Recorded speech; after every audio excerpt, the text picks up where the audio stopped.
बिस्मिल्लाहिर्रहमानिर्रहीम। अस्सलाम वालेकुम नाज़रीन, आप यूट्यूब चैनल देख रहे हैं। मैं इमरान खान हूँ।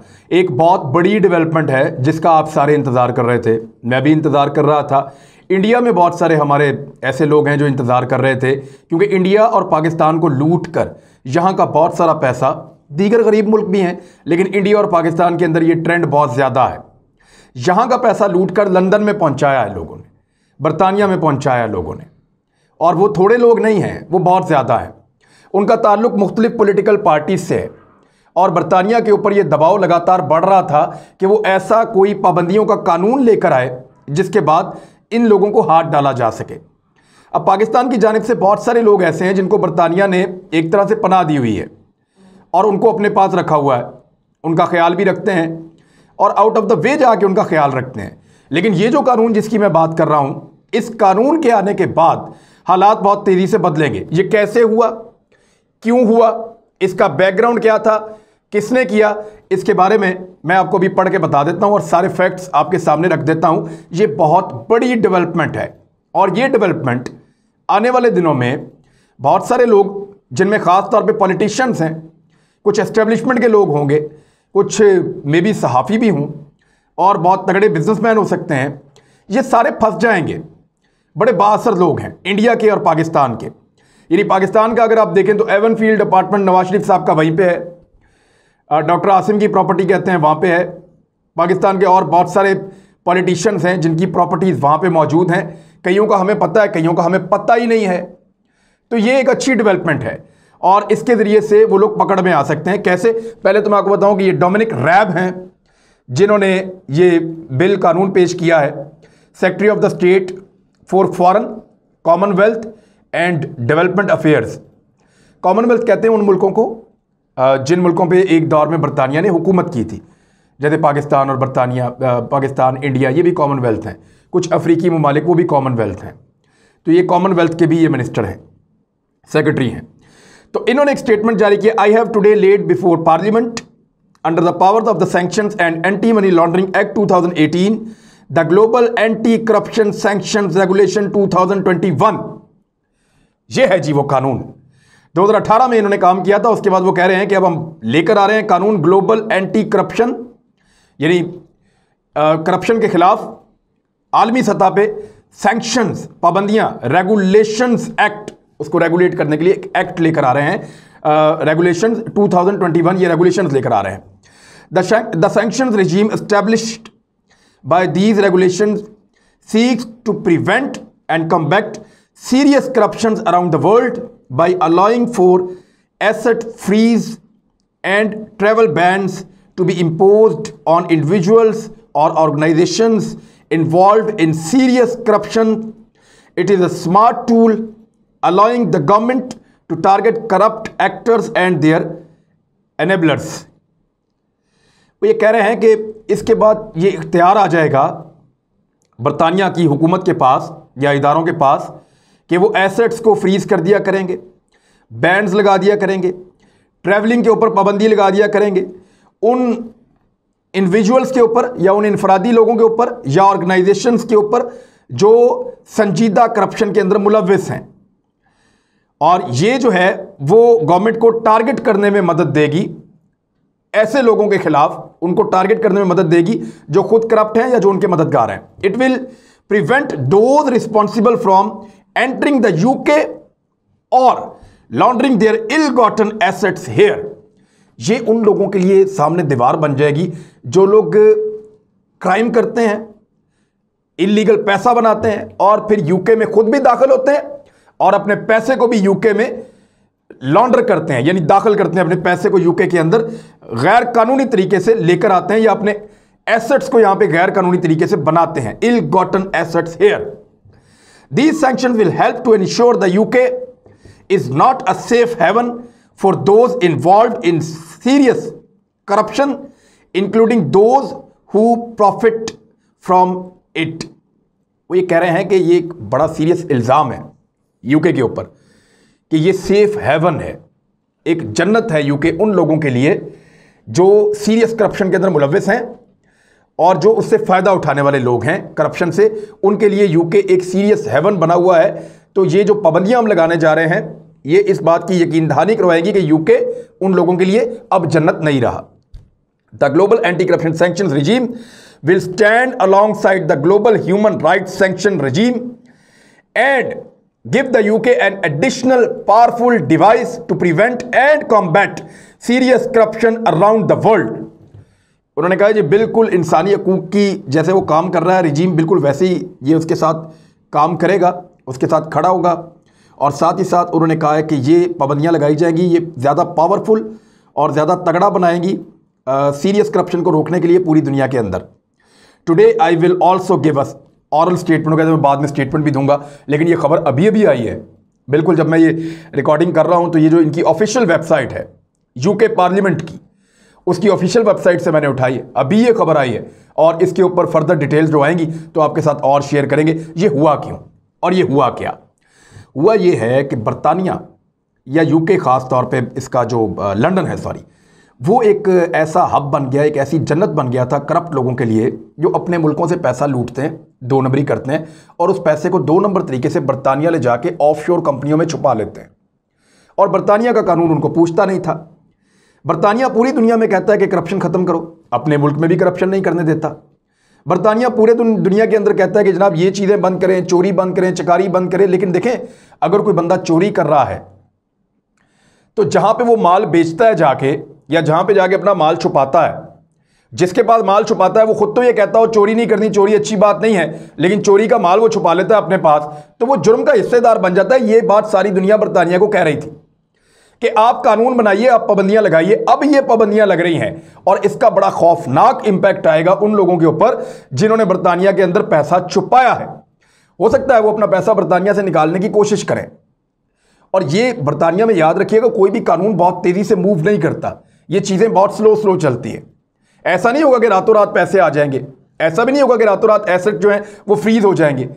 ये होगा कैसे वो आपको डिटेल में बताऊंगा मैं, लेकिन पहले ये देखें ये हुआ क्यों। नंबर एक, यहां पे आप एक रिपोर्ट देखिए, मैं आपको दिखाता हूं ट्रांसपेरेंसी इंटरनेशनल की।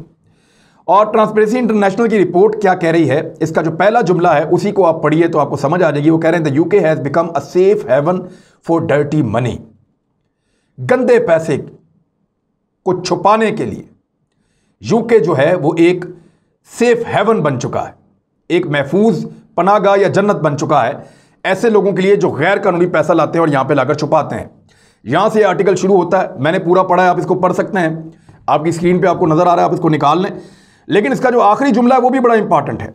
उसमें लिखते हैं turning these words into action is what will challenge Britain's reputation as a global hub for dirty money. वो कह रहे हैं जी अब एक्शन करना पड़ेगा। अगर ये अल्फाज और बोलने से कोई काम नहीं चलेगा कि बरतानिया बार बार ये कहता है, अब उनको एक्शन करना पड़ेगा अपने अल्फाज को सच साबित करने के लिए कि बरतानिया गंदे पैसे का, डर्टी मनी का या करप्शन वाले पैसे का कोई सेफ हेवन या हब नहीं है, ग्लोबल हब नहीं है। ये साबित करना पड़ेगा। तो बरतानिया ने वो साबित करने के लिए अब ये कानून इंट्रोड्यूस करवाया है। इसमें पाकिस्तान का कितना हिस्सा है जरा मैं आपको वो भी बता देता हूं। प्राइम मिनिस्टर ऑफ पाकिस्तान ने एक तकरीर की थी अक़वाम मुत्तहिदा में सितंबर 2019 में। तो सितंबर 2019 में जो उनकी तकरीर थी उसका जो दूसरा हिस्सा था, यानी सबसे पहले जो उन्होंने बात की प्राइम मिनिस्टर ने, वो बात उन्होंने की थी क्लाइमेट चेंज के ऊपर। दूसरे नंबर पे उन्होंने मनी लॉन्ड्रिंग पे बात की थी। वो जुमला मैं आपके सामने रख देता हूं जो प्राइम मिनिस्टर ने कहा था। उन्होंने कहा mister president, every year billions of dollars leave poor countries and go to rich countries. Billions of dollars siphoned by corrupt politicians to tax havens, expensive properties bought in Western capitals. It is devastating to the developing world. उन्होंने कहा था mister president, हर साल अरबों रुपया, अरबों dollar निकल जाते हैं गरीब मुल्कों से और पहुंच जाते हैं अमीर मुल्कों में। ये अरबों डॉलर जो है ये करप्ट पॉलिटिशियंस और टैक्स चोरी करने वाले लोग लेकर जाते हैं। इनसे वो मगरबी ममालिक के बड़े बड़े शहरों के अंदर महंगी प्रॉपर्टीज़ और जायदादें बनाते हैं और ये तबाहकुन है तरक्की पजीर ममालिक के मुस्तकबिल के लिए। ये कहा इमरान खान साहब ने, यहाँ से बात शुरू की थी। और फिर उसके अलावा उन्होंने क्या क्या किया था, prime minister of Pakistan Imran Khan का इसमें बहुत बड़ा हाथ है क्योंकि बैनुल अक़वामी सतह पर उनकी बात मानी जाती है। अभी थोड़ा अर्सा पहले भी उनकी एक स्टेटमेंट आई थी, उसमें उन्होंने कहा था, बरतानी हाई कमिश्नर से जो पहले थे, 2018 की एक स्टेटमेंट है 1 अगस्त की, बरतानवी हाई कमिश्नर थॉमस डेविड ने इमरान खान साहब से मुलाकात की तो उन्होंने कहा कि मनी लॉन्ड्रिंग के जरिए बरतानिया मुंतकिल की गई दौलत वापस लाई जाएगी, ये इमरान खान साहब ने कहा था। और उसके बाद इमरान खान साहब ने इसी महीने में जो बरतानिया की प्राइम मिनिस्टर थी उस वक्त थेरेसा मे, उनके बारे में कहा था, उनसे मदद मांगी थी कि मनी लॉन्ड्रिंग जो है उसकी रोकथाम के लिए वो अपना किरदार अदा करें, और उनसे रब्ता किया था। और उसके बाद एक और ख़बर है यहाँ मेरे पास, यानी लगातार इमरान खान इस पर काम कर रहे हैं। ये 26 अप्रैल 2021 मंडे की खबर है आज की, और prime minister Imran Khan discussed money laundering asset recovery issues with UK home secretary. अब वो यूके के होम सेक्रेटरी से मिले हैं और उसको मनी लॉन्ड्रिंग के बारे में कहा है कि ये इशू जो है वो रिजॉल्व किया जाए और पाकिस्तान से मनी लॉन्डर होकर पैसा बरतानिया में पहुंच रहा है। ये तो इमरान खान साहब हैं, उन्होंने अक़वाम मुत्तहिदा में भी आवाज़ उठाई, बैनुल अक़वामी मालियाती इदारों के जो सेमिनार्स होते हैं वहाँ पे भी आवाज़ उठाई, पाकिस्तान में भी आवाज़ उठाई, और आलमी फोरम्स के ऊपर इसके ऊपर बात की कि कुछ भी करें, गरीब मुल्कों का पैसा अमीर मुल्कों के अंदर जाना बंद करें और अमीर मुल्क उस पैसे को अपने मुल्क में लाना बंद करें और उनके ऊपर पाबंदियाँ लगाई जाएँ जो लोग यहाँ से जा रहे हैं। इन पाबंदियों के बगैर हम करप्शन को मुकम्मल तौर पर रोक नहीं पाएंगे, क्योंकि वो सेफ हेवन्स हैं, यहाँ से पैसा कमाते हैं, वो मुल्क ज़्यादा खूबसूरत है, ज़्यादा अच्छे हैं, ज़्यादा ऑर्गेनाइज्ड हैं, अमीर मुल्क हैं, सहूलतें ज़्यादा हैं, तो ये अपने बच्चों को और अपने पैसों को वहाँ रखते हैं। तो ये सिलसिला बंद किया जाए, ये बार बार इमरान खान साहब ने मुतालबा किया। इसके ऊपर ट्रांसपेरेंसी इंटरनेशनल की रिपोर्ट मैंने आपको दिखाई और बहुत सारे आलमी मालियाती इदारों के तहफ़्फ़ुज़ात थे, जिसके बाद अब बरतानिया में ये कानून आ गया है। अब ये कानून किस किस को नुकसान पहुँचाएगा, कुछ नाम मैं आपको बताता हूँ।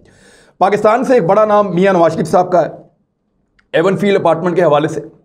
पाकिस्तान की गवर्नमेंट को सिर्फ इतना करना होगा कि ये साबित करना होगा कि यहाँ पे इन्होंने करप्शन की है और ये मनी लॉन्ड्रिंग का जो है मुर्तकिब हुए हैं, मनी ट्रेल नहीं दे पाए, आपके मुल्क में इन्होंने एसेट बनाए हैं, पाकिस्तान में सजा याफ्ता है, बस इतना करना होगा। वो वहाँ पे एसेट मुंजमद करेंगे अपने कानून के मुताबिक और वो पाकिस्तान को देंगे। ऐसा पहले हो चुका है, मलिक रियाज के केस के अंदर भी हुआ है। और अब ये कानून क्योंकि ज़्यादा इफेक्टिव हो जाएगा तो बरतानिया को अब ये करना पड़ेगा, पूरी दुनिया का दबाव उसके ऊपर आ रहा है। ललित मोदी एक साबिका IPL का चीफ है, इंडियन प्रीमियर लीग जो क्रिकेट लीग होती है, उसने बहुत बड़ी एक करप्शन की है भारत के अंदर, वो बड़ा करप्ट आदमी, उसके ऊपर केसेस चल रहे हैं। ये भी नवाज शरीफ साहब का हमसाया है वहाँ पे, ये भी पकड़ में आएगा।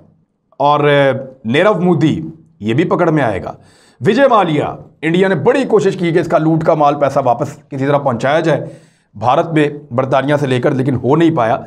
ये लोग अपने आप को अज खुद एग्जाइल में रखते हैं, यानी अज खुद एग्जाइल का मतलब है कि खुद साख्ता जिला वतनी इख्तियार कर लेते हैं जब इनके मुल्कों में इनके ऊपर केसेस बनते हैं, हालात टाइट होते हैं, तो ये पैसा शिफ्ट करते हैं बरतानिया में, अपने आप को वहाँ पर जिला वतन कर लेते हैं और जब तक इनके मुल्क में माहौल मुवाफिक नहीं हो जाता तब तक ये बरतानिया में ही रहते हैं और बरतानिया का कानून इनको सपोर्ट करता है। अब उसमें तब्दीली हो रही है, वहाँ पर सख्ती शुरू होने वाली है। बरतानिया में इन लोगों के ऊपर शदीद तनकीद हुई है, बरतानिया की हुकूमत के अंदर भी तनकीद हो रही है, क्योंकि ये लोग बहुत पैसे वाले हैं, इनके बच्चे बहुत पैसे वाले हैं, ये वहाँ पे अय्याशी करते हैं और बरतानिया के शहरी इनको देखते हैं।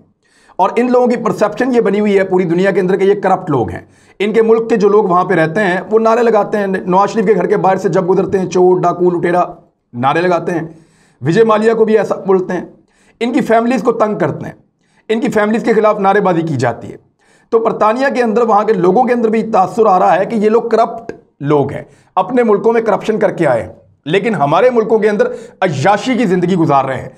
तो वहाँ इसका रिएक्शन आ रहा है, वहाँ लोग इसकी शिकायत कर रहे हैं और पाकिस्तानियों ने इसमें बड़ा रोल प्ले किया है। पाकिस्तानियों ने बहुत शोर मचाया, कई दफ़ा लड़ाई भी हुई है। उन्हें कहा जी जो लोग करप्ट पैसा या करप्शन का पैसा लेकर आए पाकिस्तान से वो वापस जाएं पाकिस्तान में और ये पैसा वापस करें, ये पाकिस्तानियों का खून पसीने का पैसा है। तो बरतानिया पे लगातार दबाव बढ़ रहा था, वो अपनी सोसाइटी के अंदर इससे खराबी महसूस कर रहे थे कि करप्ट लोगों को तहफ़्फ़ुज़ देना उनकी अपनी सोसाइटी के अंदर नेगेटिव इंप्रेशन को जन्म दे रहा था। लिहाजा अब ये एक सिलसिला शुरू हो गया है, ये रुकेगा नहीं, ये अब आगे की तरफ ही जाएगा, क्योंकि इसकी पहली डिमांड जो की थी आलमी फोरम के ऊपर और बड़े ज़ोरदार अंदाज के अंदर वो हमारे प्राइम मिनिस्टर इमरान खान साहब ने की थी।